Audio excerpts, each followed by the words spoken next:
Although Elon Musk remains the richest man in the world, his companies continue to be regulated and scrutinized by various government entities, as he and his team grant or deny him permits, patents, and suggested programs. Like any other business in the United States, he is obliged to comply with the regulations that are put in place, whether he likes them or not. So, although he had long waited to take matters into his own hands and enter the high-speed internet territory and commercialize it in a big way, he and SpaceX have had to wait for his request to be accepted. The good news for both of them is that Starlink can finally be seen on various modes of transport. How will Elon and the SpaceX team behave now that they have been given carte blanche to market and distribute the internet access devices developed at Starlink? While it is still too early to talk about the tycoon and entrepreneur's performance, what we can say is that the go-ahead for Starlink came at the most opportune time.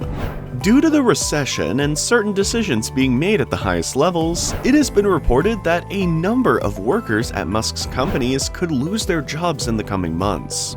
So hopefully, with this good news, people will be able to hold on to their jobs for a little longer. For now, let's look at what exactly happened with the Starlink clearance.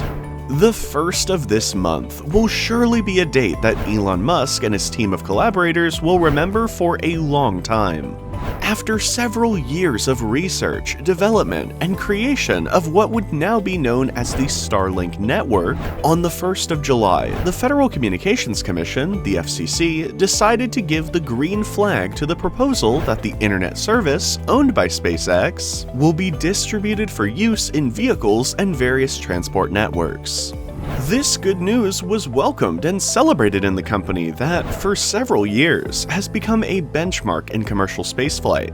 Elon Musk's firm had been waiting for this authorization for several months, and with the announcement shared by the FCC, Starlink will finally begin to reach its target audience and other users interested in the internet service.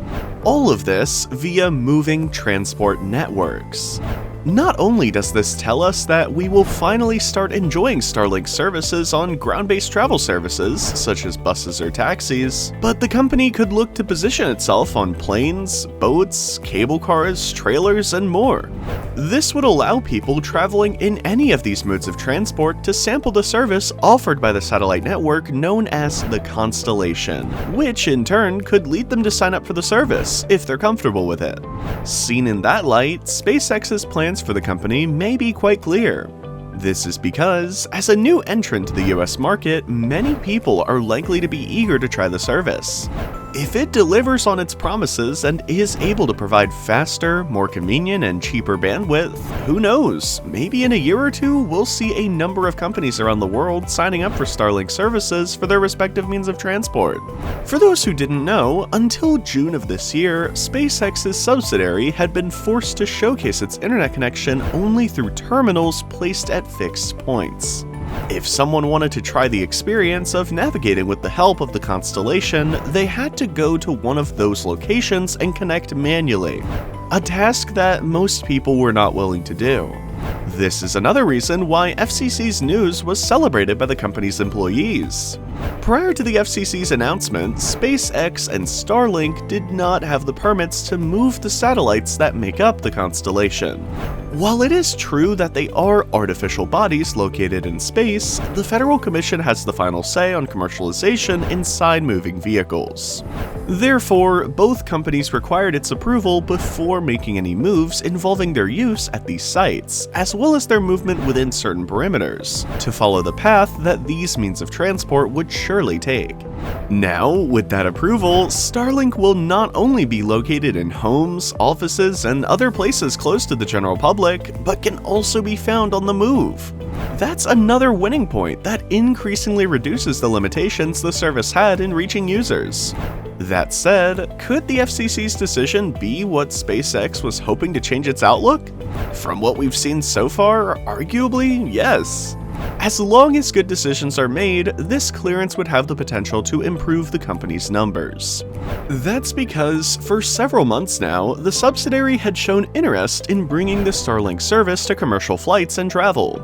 Tests have even been conducted to demonstrate its effectiveness and functionality while the person is on the move.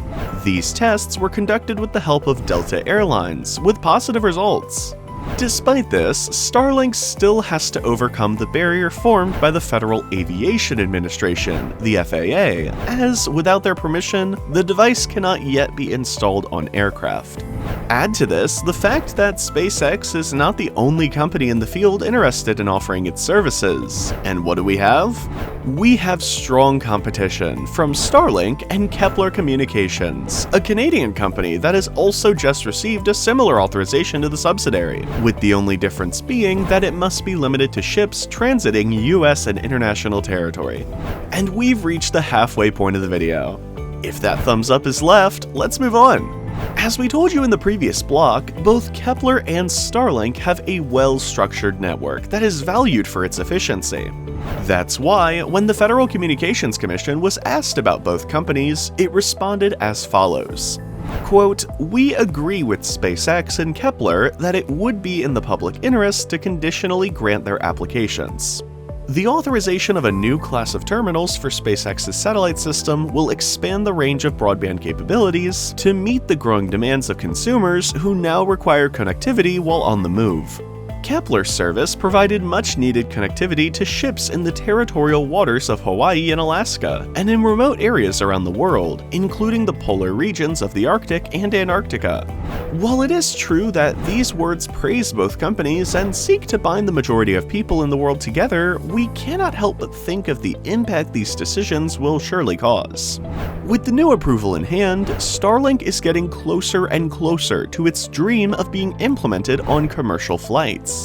Elon Musk's company has everything it needs to bring the constellation services to the world's most recognized airlines, and doing so would significantly change in-flight connectivity, an issue that many travelers have struggled with, especially in recent years.